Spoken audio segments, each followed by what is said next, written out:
मशिदींवरील अनधिकृत भोंग्यांचा जो प्रश्न होता तो आता पुन्हा एकदा ऐरणीवर आलेला आहे। राज्यातील मशिदींवरील भोंग्यांच्या विरोधात कारवाईची अनेक वेळा मागणी करण्यात आली आणि या मशिदींवरील भोंग्यांच्या वादात आता वारिस पठाण हे पण उतरले आहेत। आणि या सगळ्या दरम्यान मुंबईमध्ये काल उपमुख्यमंत्री अजितदादा पवार यांच्या अध्यक्षतेखाली अनधिकृत भोंग्यांच्या संदर्भात एक बैठक आयोजित करण्यात आली होती। त्यावेळी त्या बैठकीत अजितदादांनी भाजपचे नेते किरीट सोमय्या यांना स्पष्ट शब्दात समज दिलेली आहे किंवा ताकीद दिली असं म्हणा। नेमका अजितदादा काय म्हणाले आणि या बैठकीत भोंग्यांच्या बाबत काय निर्णय झालाय जाणून घेऊयात या व्हिडिओच्या माध्यमातून। नमस्कार, मी किशोर बलकवडे आणि आपण पाहतात विषयच वेगळा।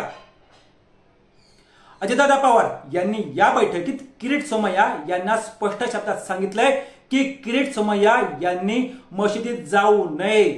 त्यांच्या मशिदीत किंवा त्या परिसरात जाण्यामुळे राज्यात कायदा आणि सुव्यवस्थेचा प्रश्न निर्माण होऊन सामाजिक वातावरण खराब होईल। किरीट सोमय्या हे काही ठिकाणी मशिदीच्या आसपास किंवा त्या भागात जाऊन आल्याचं समोर आलं होतं। मशिदीवरील भोंग्यांसंदर्भात किरीट सोमय्या यांनी यापूर्वी सुद्धा अनेक वेळा आंदोलन केलं होतं। तसंच मनसेचे अध्यक्ष राज ठाकरे यांनी सुद्धा मशिदीवरील भोंग्यांविरोधात भूमिका घेतली होती। त्यानंतर मनसेचं सुद्धा आंदोलन राज्यात पेटलं होतं।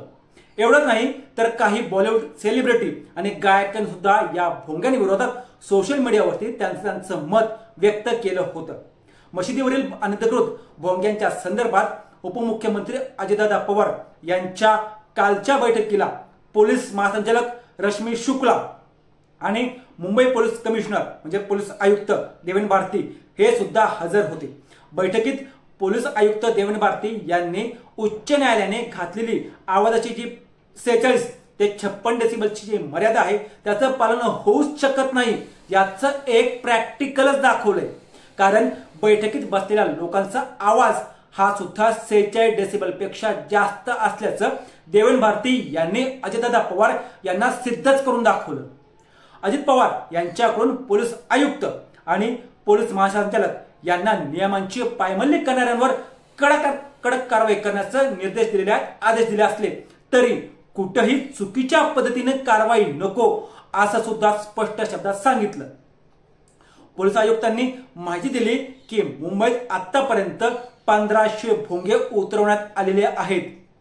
मुस्लिम संघटनांनी स्पष्टपणे सांगितलं की जर हे भाजपचे नेते किरीट सोमय्या यांच्याकडून पोलिसांवर दबाव टाकून जर कारवाई करण्यात येत असेल किंवा तशी कारवाई होत असेल दबावाला बळी पडून तर कायदा सुव्यवस्थेचा प्रश्न निर्माण होण्याची शक्यता आहे आणि याला फक्त आणि फक्त किरीट सोमय्या जबाबदार असतील।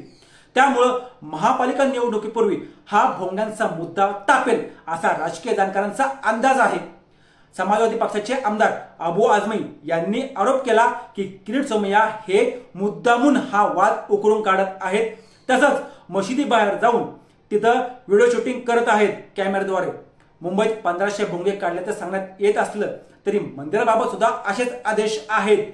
पण आजांमुळेच फक्त दोन्ही प्रदूषण होतं का असा सुद्धा प्रश्न मुस्लिम संघटनांनी उपस्थित केलेला आहे।